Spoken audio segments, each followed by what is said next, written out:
Hello and welcome back to the Transfer Flow. And on today's episode, we ask why United are replacing their best players as they pursue a move for Bryan Mbeumo. Then we look at Rayan Cherki. How could he fix Manchester City and how could he make them worse? And finally, we settle Arsenal striker conundrum. Viktor Gyökeres or Benjamin Šeško? That's all on today's episode of the Transfer Flow. Okay, we're back for another Wednesday transfer review. We've got loads of juicy rumours coming up today. And to help me dissect them, I've got Neel here. How are you doing, Neel? Look, Patrick, I'm very glad to not be talking about a match for once. Because, 2 episodes ago, we talked about a horrific Europa League final. It was not fun. And then last episode, we talked about a Champions League final, which was coming up. Like, I staked my entire reputation on Inter. and they let me down, like, big time.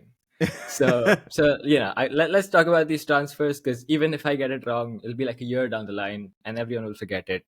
And even if someone pulls it up, I'll just be like, oh, I was a fool then, but now I'm wise and I've learned better. I can't say that in like a week, right? But in a year I probably can. So I think this is a safe spot to continue.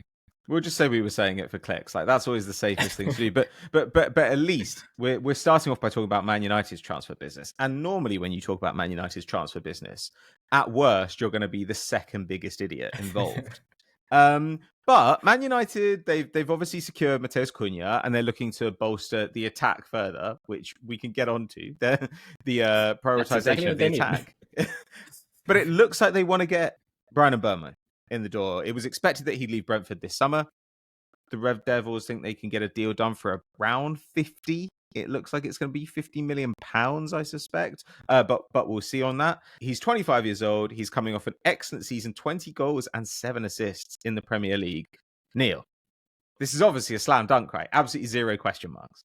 It's so easy. Look, I was telling you this before we started recording, because Jim Ratcliffe, when he came in, he was talking about how United's analytics department was like 20 years behind or something, and it's like very out of, sort of not up to date. I think they've now finally discovered XG, but they don't like fully understand how to understand it. So what they're doing is they're looking at XG, they're looking at the goals the player scored, and then they're obviously doing goals minus XG and sorting that, and they get Cunha first, I guess. So they were like, okay, let's buy Cunha. Then they get Mbeumo, so they're like, let's go for him. I think next we can probably expect Chris Wood at this rate. Chris Wood, yeah. So or maybe they'll be like Patrick Schick. Is he available? Like, he's out over his skis this season. Let's get that guy.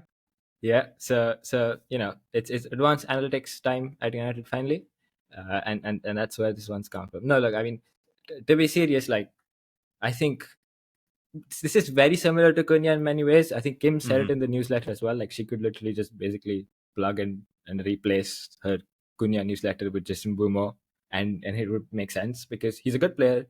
He definitely improves United's attack in some ways. In this case, he's maybe also like a profile they do need. They do need like this kind of a off-ball guy. I mean, he's a very interesting profile, right? Because I almost think of him as like a box-to-box forward, if that even makes sense at Brentford. Yeah. And you look at his his stats. So if you look at his percentiles of touches, kind of divided by the pitch, in the defensive penalty area, he's 95th percentile because he tracks back all the way. He does that for Brentford when they do their back five thing.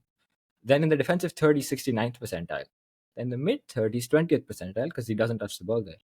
Then in the attacking third, he's back up to 63rd because he gets a fair bit. So he's like, he's like that midfielder meme we have in the analytics circle where like win ball back and then just ball moves magically to the other side, don't worry, and then score goals. So that's basically what he does. And I mean, he's quite good at like the off ball stuff, especially. I like his movement a lot. He has like good enough decision making and execution as well. I think he's shown good signs there this season.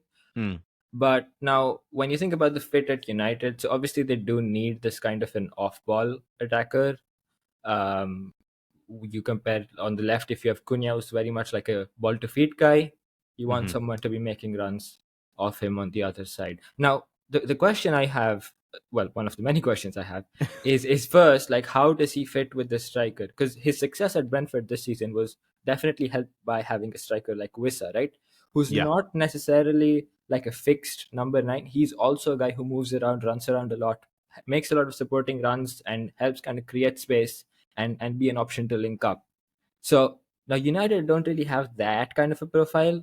They have Højlund, who is kind of like a guy who stands but doesn't do a lot. Unfortunately, he runs in a straight line. Yeah, I hope he learns, some more movements at some point. And then they have Zexi, who's like not the best runner. He links up a bit, but he doesn't move that much. He needs runners around him.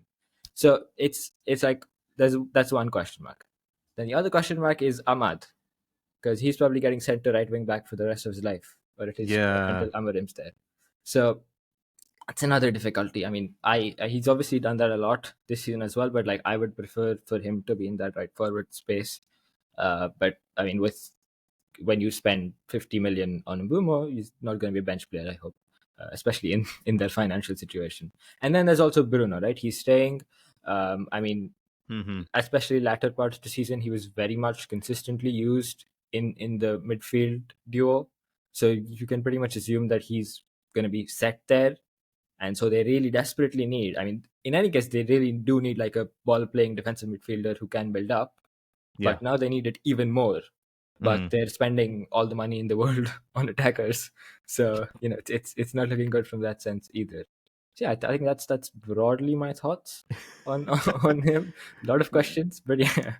You wonder if these moves maybe got down the road with the assumption that a big Bruno check was coming. No, but right? I tell you what, like, I don't think that makes a difference. Because even if they got those 100 million euros or whatever, they were going to waste it anyway. So, yeah. Sure, I agree that, but I wonder if they were like, well, we can spend a load of money in attack because then the Bruno money will come, and we will at least buy some midfielders. Yeah. And a lot of United fans have been celebrating the fact Bruno's staying, and I do understand that because he's been your best player forever, and he's the one guy in that squad who's really had a claim to being world class at any point during his time at United. But he's 30. The money would be good. It would have been great to get some money.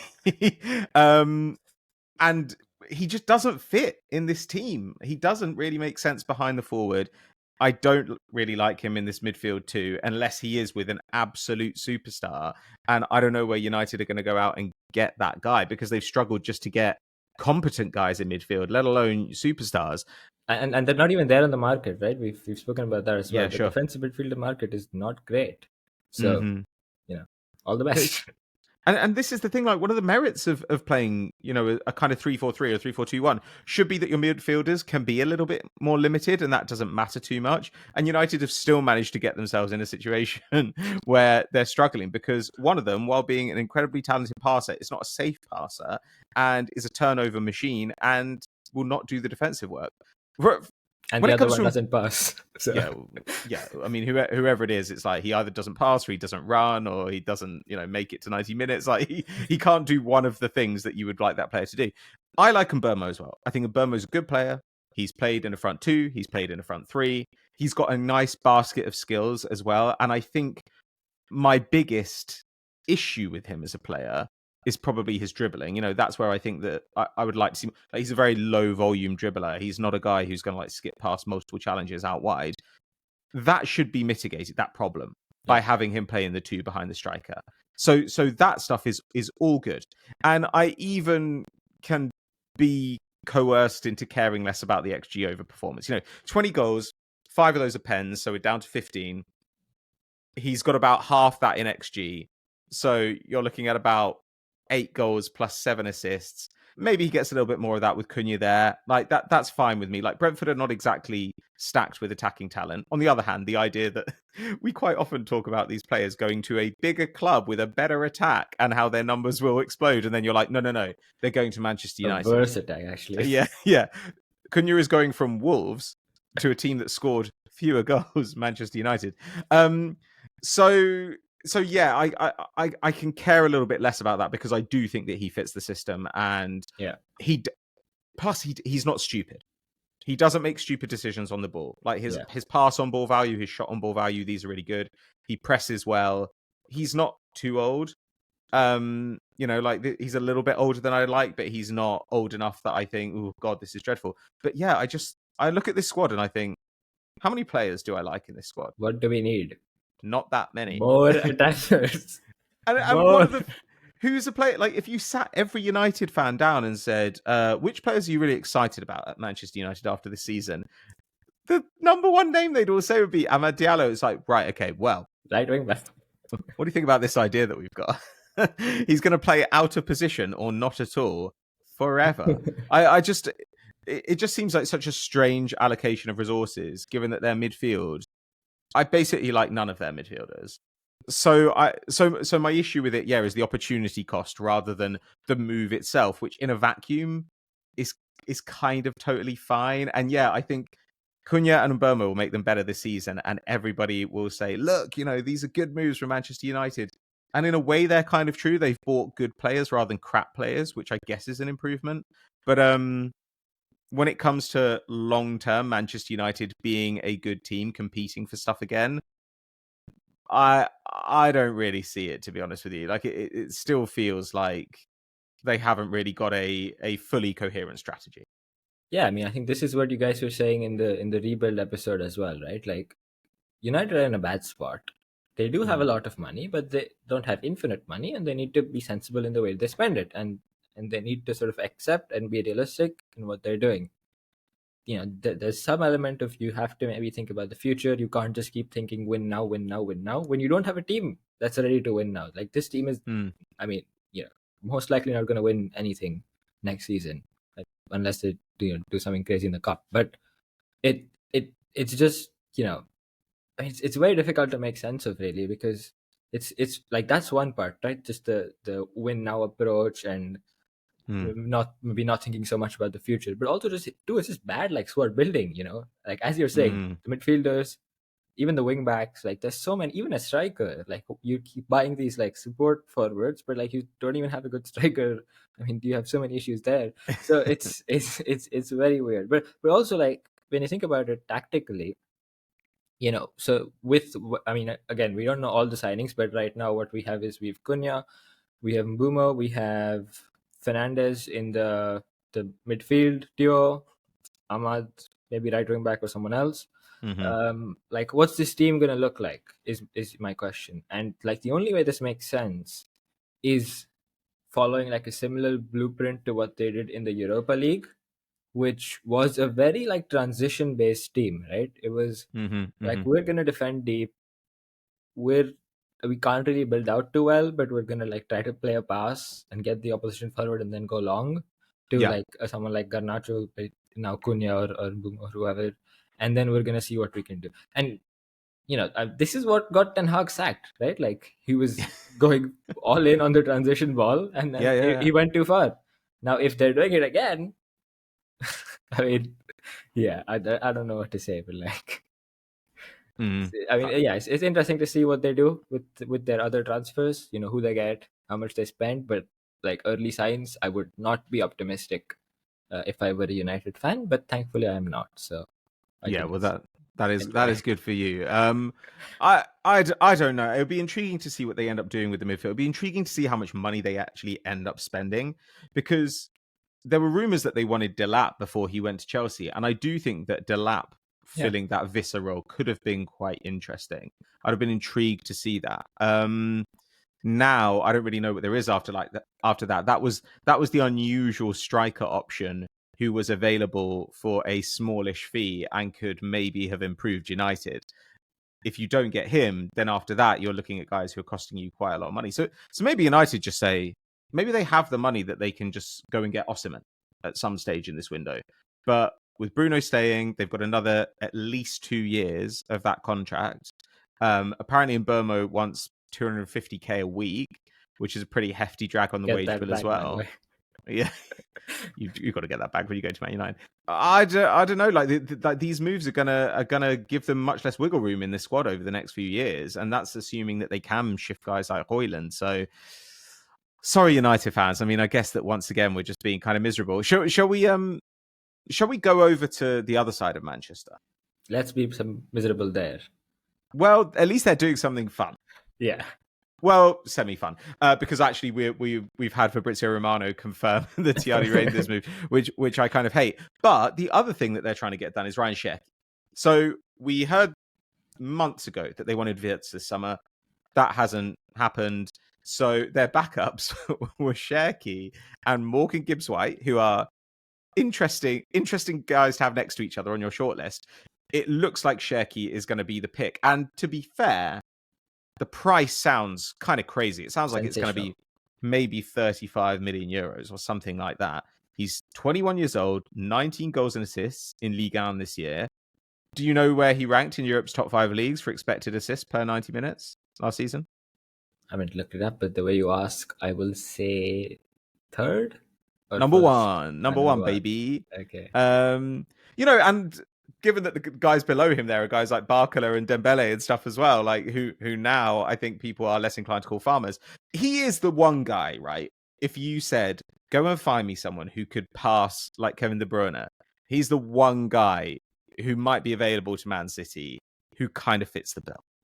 Yeah. I mean, for one, the price, right? I think that's very important to note because it is amazing. It is an amazing deal for City. Yeah. I mean, obviously, they're helped by the Eagle Football Group doing some very interesting business over the last year. So I mean, that's good for City, not so good for Lyon and all those they're trying to buy Danilo of Forest for 25 million euros at the moment. What are they doing? Do not try to make sense of their transfer business. That is the first mistake. But basically, I mean, for those who haven't been following Lyon as closely, the French kind of financial watchdog are not big fans of what they're doing. They've handed Lyon a provisional relegation to Ligue 2 unless they basically clean their finances up a bit over the summer. So they need to sell players. And their owner, John Textor, he thinks everyone else are fools. And he says, and I'm not making this up, but he says that they have a different model of ownership where their clubs basically pool together resources. So even though Lyon's accounts look terrible and they look really, really broke, don't worry because the money is actually with Botafogo in Brazil. So it'll come soon. So don't worry about that. But anyway, back to Cherki. So this is like email scam, like Nigerian prince stuff, where he's like, I've got my money. It's just there. Like it's in the hands of like this guy that I know in Abuja. Like he's very reliable. I love it when somebody responds to one of these things by saying, we've just got a different understanding of what it means to have the money. That's like Jordan Peterson shit. But John Textor as well is kind of like heavily involved in Rayan Cherki's public perception because he called him a little asshole. It always helps to drive up the sell price when you do that to one of your players. So exactly. Then you're wondering why this guy who is truly, undeniably one of the most talented youngsters in Europe. Yeah. And has that everybody's looking at him and saying, nah, we're okay. Yeah, but I mean, look, it's worked out brilliantly for City, I think, because it's a cheap price and they need to rebuild, right? Like that's what we've been talking about for over half the season. So I think that's probably why they got out from Wirtz as well. Is if they went for Wirtz, they're investing too much in one guy when they need to rebuild, like, not the whole, but almost the whole squad. Like half the positions need some new signings. So this is brilliant for them because they're replacing. I mean, they're getting an elite creator most likely for a very, very cheap price. So it makes sense that way. I mean, for this price, I think anyone would go for him. And like you said, I mean, I don't think we need to talk much about him because everyone should know just what an amazing talent he is. Those XA numbers show it, but I think you can even just go and watch any kind of highlight clips or whatever. Like his ball control's amazing. He's incredible in tight spaces. Wriggles out brilliantly. Great vision.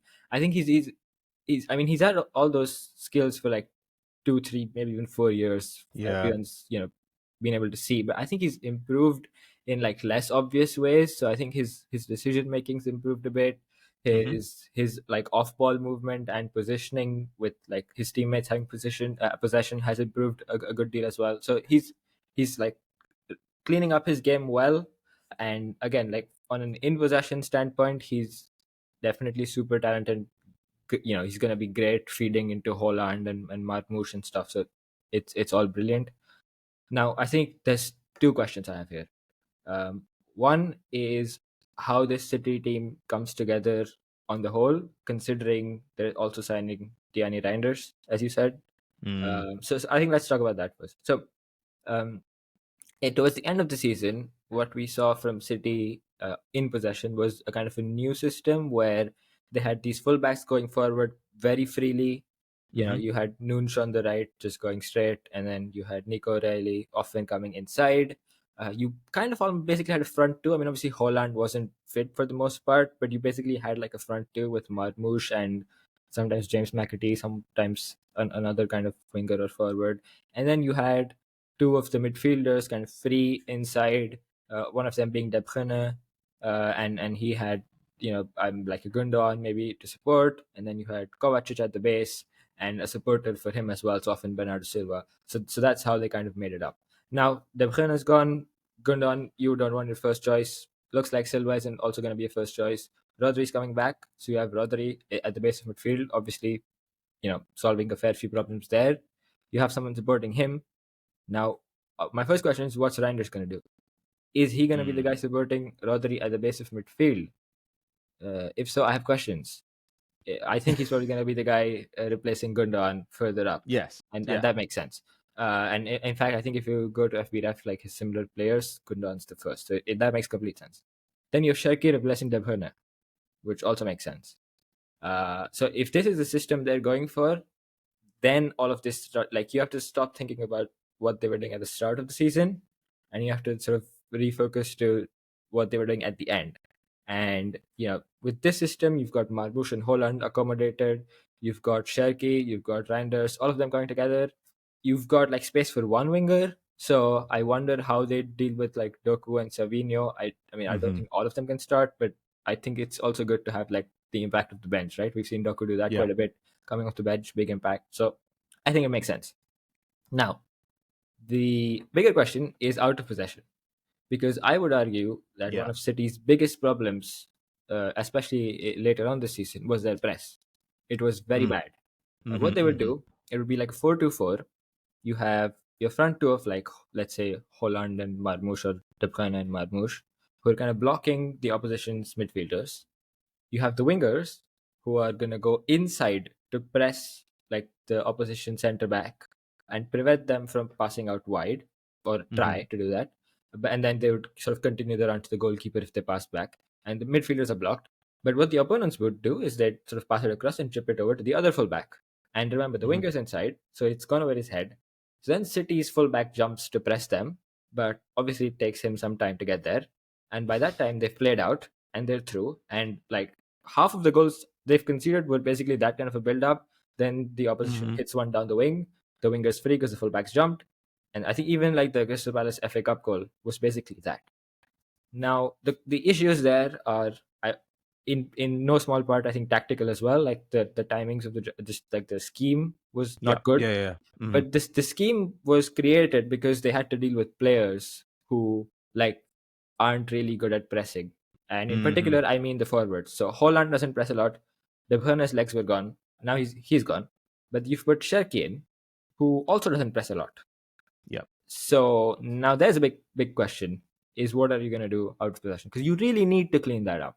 I think that was holding them back more than in possession. Like in possession, they had good ideas, but out of possession, it was just so bad. You're conceding bad goals, and then you're in all sorts of problems.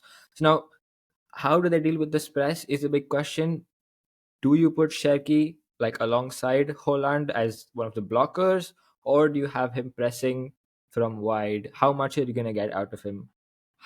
He's not great out of possession, right? And there's a lot of talk about his work rate and mentality and all that, and which from the outside is difficult to exactly ascertain like what the issue is.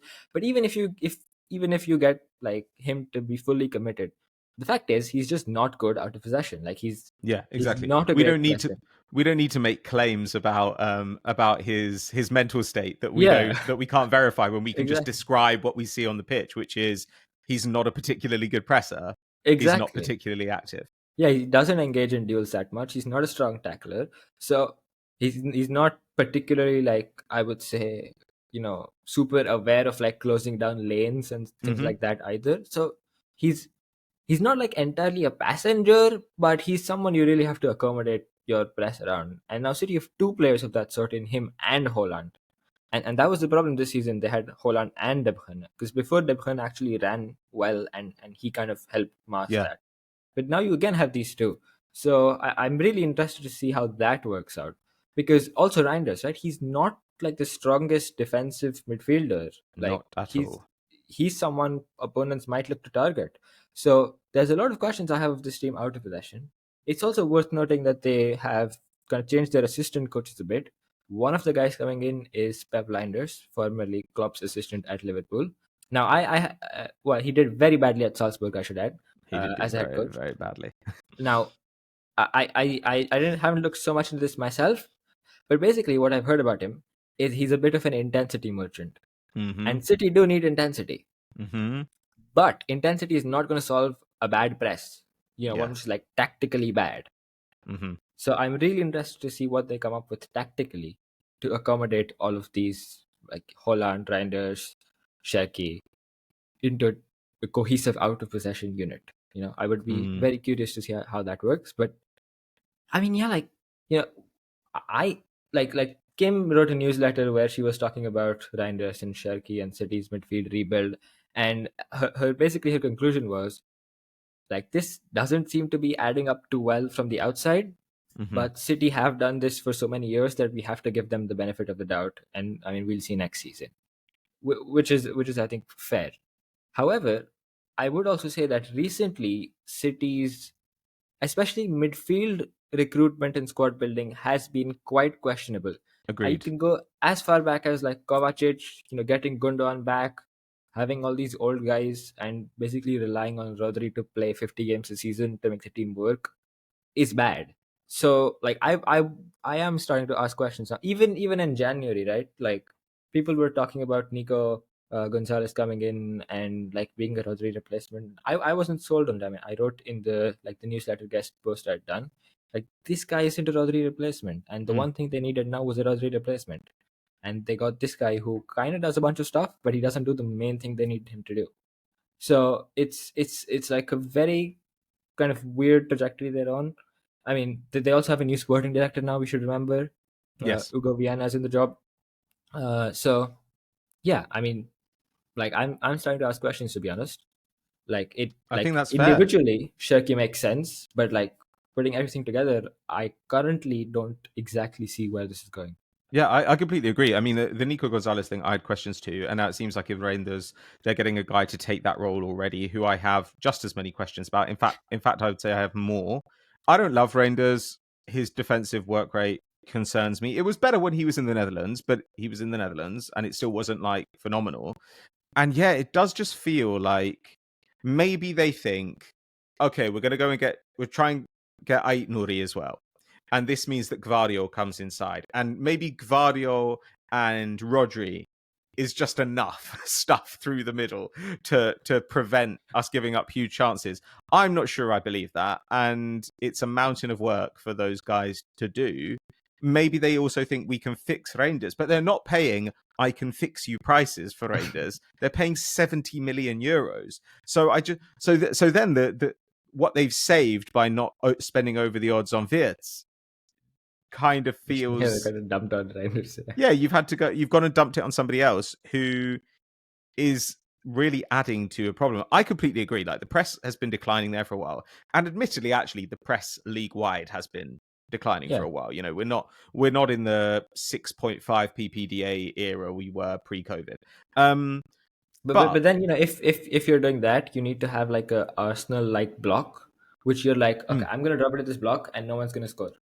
Yeah, City do not have that. Like, so many times this season, towards the end of games where their press was being beaten and they had a lead to protect, they were like, well, I guess we'll drop it to block, and then it was like panic, like, Sure. oh, the ball's coming into the box. Because I mean, you said it on Monday, right? Like, if you think about what Pep's trying to do, don't try to think about what players are there and how it all fits. Just think about the thing he's scared of the most, which is like conceding transitions and conceding chances.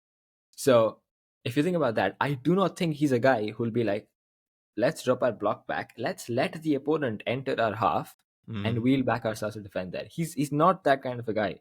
So No. I don't see that happening. So then for City, like, you're right, the league wide, people are sort of dropping into block more, happy to transition more.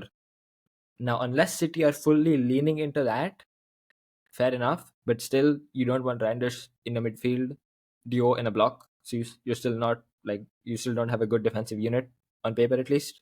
If this is the side you're going for, And also, like, I'd be very surprised if Pep does lean into that fully. So if they still want to exert control, you need to have a good press to be able to exert Well, control. or to change the speed, like that's the thing. If they had a lineup in there in the squad that they could run out if they did really need to press you off the park, then that would be fine. Even if that wasn't their first choice 11, but it was their pressing lineup, then that would make a lot of sense. Because in the past we've seen Pep do that, where Pep would pick maybe players who we didn't like that much, or maybe a lineup we didn't care for that much, but it made sense because it was tailored for the opponent he expected to face.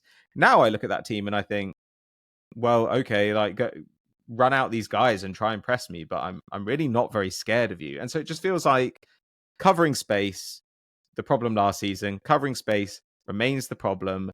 And the thing is, City did improve towards the end of the season. They improved from where they were, but City looking good is not City get back into the top 4 and look like the third best team in the league. City back on track looks like City are the best team in the league. And at no point after Rodri went down did we see a team that looked even comparable to Arsenal, let alone to Liverpool last season. So that is just a really kind of scary situation. And yeah, I agree. I think that over the last couple of years, there have been 1, maybe 2 absolutely unimpeachable transfers that they've made. Since the Gvardiol summer, like Gvardiol might be the only one. And I'd back guys like Savinho as well. And I'd back Cherki if he comes. But I look at a bunch of these players now and I say, does City's success in the transfer market 6 years ago outweigh what they've done in the transfer market over the last 2 years? I don't really buy it. So look, I'm excited to see Cherki in the Premier League. He'll immediately be one of the most entertaining players in the league. And maybe they can get him pressing better. But I completely agree with you. Like this does feel like City sort of even the Lijnders move does just kind of feel like, what did City look like this season? Conceded relatively few shots, conceded incredibly high quality shots. The joint highest quality shots in the league City gave up, along with United, I think. That's what a bad pressing side looks like. So who we've got? We've got Pepijn Lijnders. Like he's going to come in and fix this. We're going to run a lot now. Yeah, that's going to fix everything. I mean, Rayan Cherki is not going to run a lot. Absolutely not. Okay. Should we turn our attention then to Arsenal? Because we were looking for topics today, and it's what we're hearing or what we've seen is that Arsenal seem to be advancing on 2 fronts for a striker. They seem to be in negotiations with RB Leipzig for Benjamin Šeško and with Sporting CP for Viktor Gyökeres. And it feels like the idea here is we'll get both of them to kind of deal readiness, and then we'll pick the one that makes sense to us. These 2 guys have been linked with this club for a year now.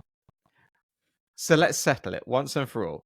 Price, let's say the price is somewhat similar, because the price seems to be maybe 65-ish for Gyokeres. They're talking higher than that for Šeško, but RB Leipzig are fundamentally a realistic selling club. They were looking at kind of 60 to 70 a year ago.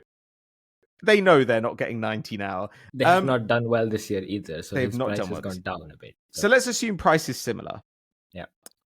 Who do you go for here? Because there's an interesting question, right, about do you pick project, or as Ted would call it, dynasty?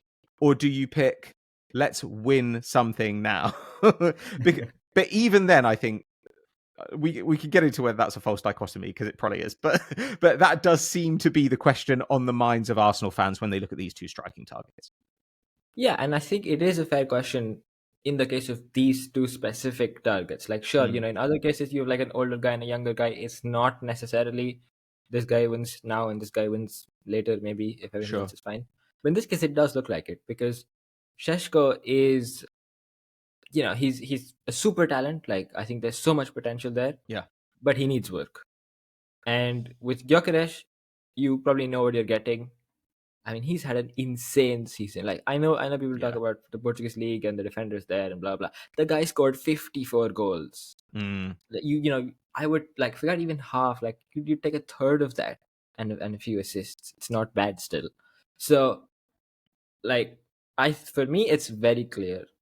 Arsenal should go for Gyokeres over Šeško at this point, because not all, but most of the rest of the team is there. It's ready to win. Mm.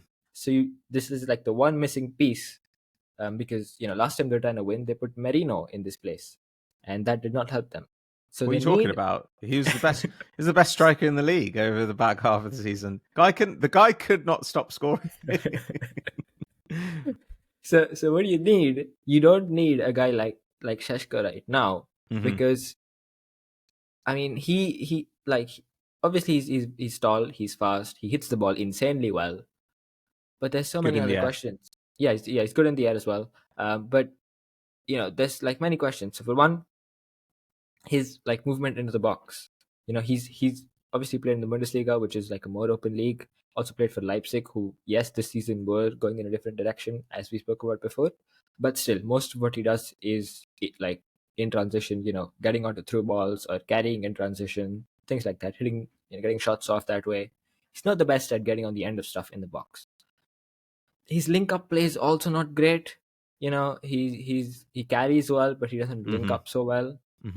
His Now, if you look at, again, if you do the United analytics thing and you look at goals minus XG, he looks amazing. Yeah, it does. And the reason behind that is because he's insanely good at ball striking. I think he will continue overperforming his XG because he's going to score these like 0.05 XG shots just because of how well he hits the ball. Right? And his headers. Yeah, and his headers as well. So he's going to keep doing that. But there are questions of his consistency when it comes to finishing one-on-ones or, Sure. when it comes to turning in crosses with his feet or like cutbacks. So there's questions there.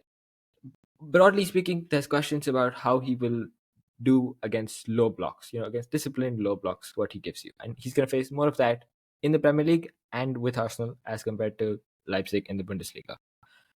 So, I mean, he's also like, I would also just quickly point out that there's maybe some questions of his like consistency as well, because he's got like 7 goals since February, which is not bad, but it's not like setting the world on fire kind of scoring.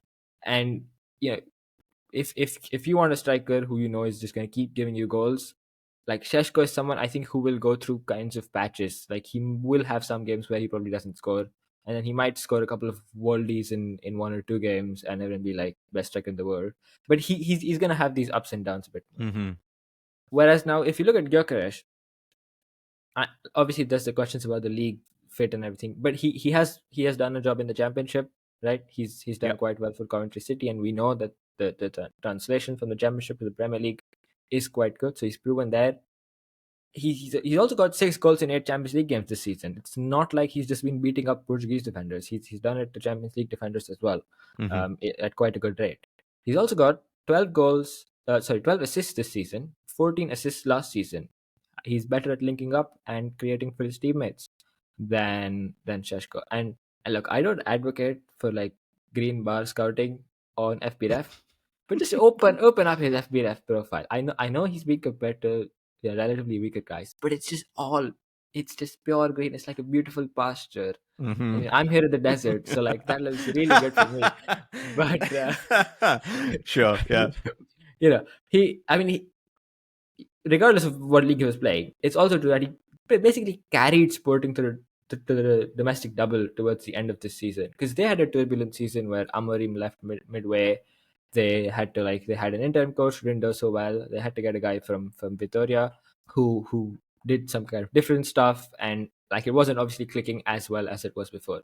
And they were very much locked in the title race with Benfica then, but they beat them in the league, they beat them in the cup, and Gyokeres was key to all of that. And yeah, I mean, I think when you put all of it together, I think he's very much the guy you have to go for, because I mean he's proven, right? And again, there are questions. I'm not saying like he's guaranteed 40 goals or 30 goals or whatever. There are somewhat similar questions in some ways. Like again, what Gyokeres does super well is also in transition, where Šeško is more like a central kind of guy. What Gyokeres loves to do is he loves to peel out wide into either channel, like get long balls there, run at a defender, twist and go. Like he's got good burst. He's also got good control. Just run at them. He can change directions, kind of twist them inside out, and then take shots or create those assists from there. So he moves out well. He carries well. He can dribble a bit. He can also link up well. He's like a menace in those kinds of situations, right? When he's facing up a centre back. And sure, he's not going to be able to do it as well against Premier League centre backs as against Portuguese centre backs, but he's still going to be able to do it quite well, I think. And his numbers, like you say, his numbers are good in the Champions League. You know, he was at 0.7 non-penalty expected goals and assists this season in the Champions League. You can't really argue that that's just him running over crappy sides. Like he did it against Manchester City for one. Exactly. I want to play devil's advocate a little bit here because I do think there are arguments for Šeško. The first one being that Gyokeres turns 27 today as we speak. And Šeško turned 22 4 days ago. So Gyokeres is not only an older player, but he is a little bit older than you even might be comfortable with. Like if he was just turning 26 now or was about to, then you could, you know, that year makes quite a big difference. You're now looking at a player who might have 2 seasons, maybe 3 seasons of being at his kind of optimal level. Whereas Šeško, we would expect that over the next 2 seasons, he's going to improve. The other part of it, of course, is like Šeško's range of gifts. He is so fast. He is incredibly strong. Not that Gyokeres isn't. He's nearly 6'5". He is great in the air and just is already really good at that. And I think that that's a thing that you're not really going to be able to teach Gyokeres, right? And I can imagine Arteta looking at him. He loves his duels. You can imagine him looking at this and thinking, Declan Rice playing left 8, Šeško in the box, cross comes in from the right, and my left winger is coming in behind them as well. Like that is a scary prospect for anybody to have to defend. I mean, it really is to have those 2 guys crashing the 6-yard box. But don't get me wrong. I worry about the lack of shot volume with Šeško. And I worry about him going backwards this season, even with the understanding that Leipzig have been crap this season. Like that is a bit concerning. Yeah, it's also not just like Leipzig being bad, right? It's also like the kind of link to their stylistic shift and his output. Because at Arsenal, he's going to be closer to what Leipzig are trying to go towards, right? Which is, well, in many ways, a lot of suffer ball. And, you know, that's like my main concern with him is, yeah, sure, like if you give him a lot of space to run into, he's going to blow defenses open. But you put like, you know, a compact block in front of him, you cut out of the box against him.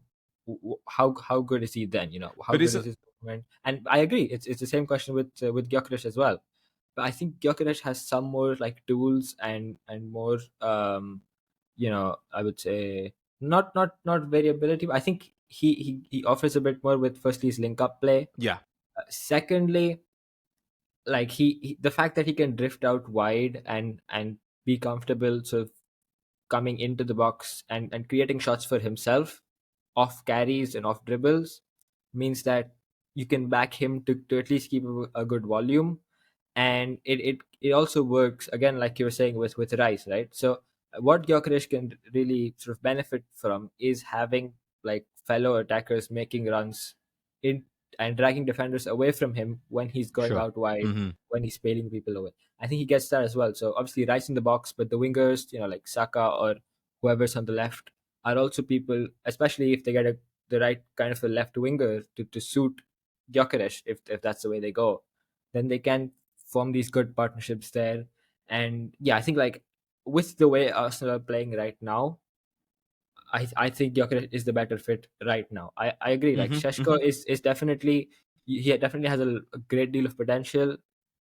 Like if he continues at a trajectory we might expect, it's quite likely he grows into a better player than Gyokeres possibly. But the question is, like, do Arsenal want another of that kind of a guy? Yeah. I mean, it's the question you asked at the start, right? Is it win now, or is it again like build, kind of win later, or not win later, but be more like future focused in your squad building? I think Arsenal are pretty much ready to win now. Like they have almost everything there. They just need this one piece. So I would go all in, and also because you know we are talking right now at a time when Liverpool need to do a rebuild, right? Like yes, they ran away with the league this season, but it's going to be a very different team next season. It might take some time to click. City, we just spoke about how we have questions about how well they're doing. You know, even if you so the Premier League, it's maybe more open than it might be 2 or 3 years down the line. Mm-hmm, mm-hmm. And Arsenal have obviously kind of struggled to get over the line there. Even the Champions League, there's these big clubs. Obviously, PSG did super well this season, and they're a young team, so you expect them to challenge again. But Real Madrid have a new head coach. Barcelona have children and an insanely high defensive line, which you can beat. So you look around, like there is an opportunity, and Arsenal went to the semis this season, right? They can do it again, and they can sort of get that chance again. So I think this is a good argument. Like I agree. I do broadly agree with it. It's just that sometimes when we're talking about what do Arsenal do in a game where they're facing more congestion, and they need a striker to play back to goal, I just still think Arteta's gonna want to play Kai Havertz, because Kai Havertz is not going to disappear. Like Arteta loves Kai Havertz, and part of the advantage of buying the striker is that Havertz doesn't have to play every minute, especially in games that don't really fit him. So I still think that's going to happen. The other thing is, if you want the sure thing, if you want the guy who just bangs goals, there's a guy out there who's actually 6 months younger than Gyokeres and is even more of a sure thing than him. And that is Victor Osimhen. Yeah. And I understand at the moment it seems like he's pricing himself out of moves with wage demands, apparently. Though there's a part of me that'd be a little bit surprised about that after a year in Turkey. Like maybe he just enjoyed Istanbul. Maybe, I don't know. Maybe just loved Istanbul. But I do think that if you just wanted the sure thing, the guy who was just going to nail goals and kind of does everything that Gyokeres does and a bit more, Osimhen is that player. So it's not that I object to Gyokeres. I just think that I can make the argument for Osimhen more powerfully that I'm trying to make for Gyokeres. But I don't know. Like, look, Arsenal need a forward. I kind of wonder as well if, honestly, that the smarter thing is to put more money in the left wing slot, because Arsenal looking bad in a game, despite what like English pundits say, Arsenal looking bad in a game is not like the ball goes across the penalty area and no one's there to tap it in. Of course that happens, but that's not what a bad attacking performance from Arsenal is like. That's absolutely terrible. If that ever happens to your team, it's time to delete club. Never let the ball cross the 6-yard box. It's like when a corner hits the first man, you just have to like send that guy to the gulag. But actually, a bad attacking performance from Arsenal looks like Saka being doubled up on, Ødegaard can't do anything, strikers pinned between two centre-backs, and Martinelli's just running into traffic again and again and again. Like, that to me is what a bad Arsenal attacking performance looks like. And in those moments, I think what's going to make the difference more than just a better centre forward is probably a more versatile, creative left winger.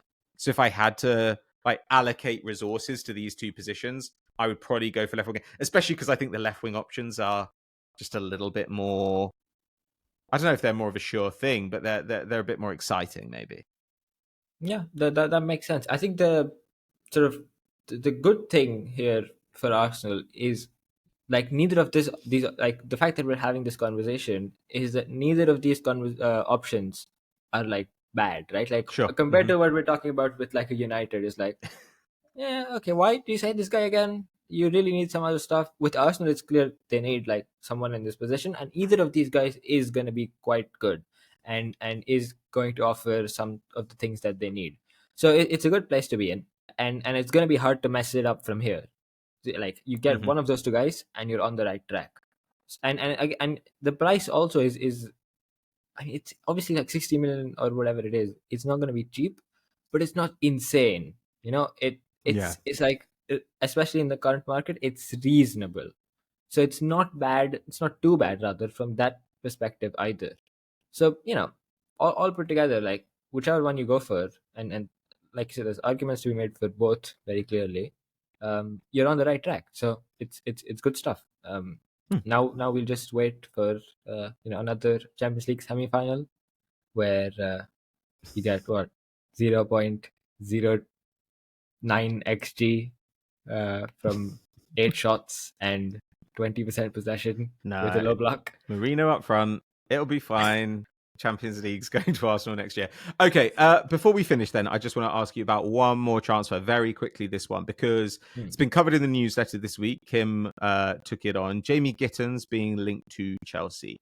Obviously, now in his I say now, has finished his second season really as a proper starter for Borussia Dortmund. Though when I say proper starter, he still had long spells out of the lineup, especially when Niko Kovac started there.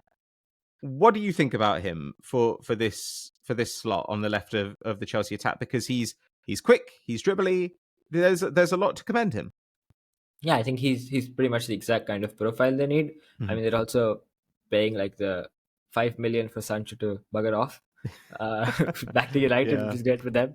But it makes sense because Sancho is not the profile they need, and they need this kind of a very quick elite dribbler who has the pace to like burst past any fullback, and just like a generally like electric kind of a dribbler, which Sancho is not. He's more of a tight space kind of guy and passing all that. I mean, you're right. Kim's newsletter, I think, pretty much summed it up and summed up my thoughts. There's obviously stuff Gittins needs to work on and improve, but the encouraging sign is he's already an elite dribbler. He's already so very good at getting past people, and he has like the technical qualities and the physical qualities to succeed in that sense. So it's all good from there. Now his kind of output numbers and especially underlying numbers in terms of XG and XA don't look that great. I mean, I think he definitely needs work in terms of his decision makings. He holds the ball on too much sometimes, but I'd also like be willing to give him the benefit of doubt in certain points, because it's worth remembering he played for Borussia Dortmund, and their entire tactic for a long part of the season was get the ball to Gittins and let him do something. So you have to remember that as well. I think those numbers will improve in this case with a better attack actually at Chelsea. So I think it makes sense. He's the right profile.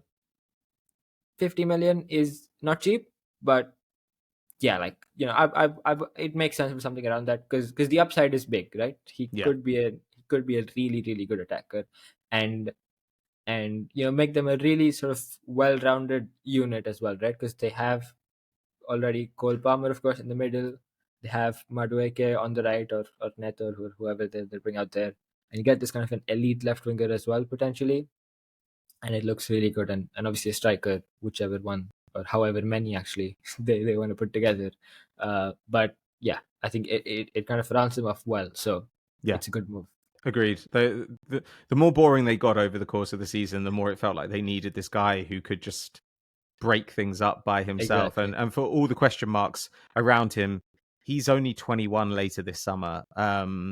He's improved as a presser as well, which is something Chelsea need to. So Jamie Gittens, it seems like he's going to be on the move at some point. It's just impossible for English football clubs to see a player with the English flag next to their name in a database and not think 50 mil for this guy.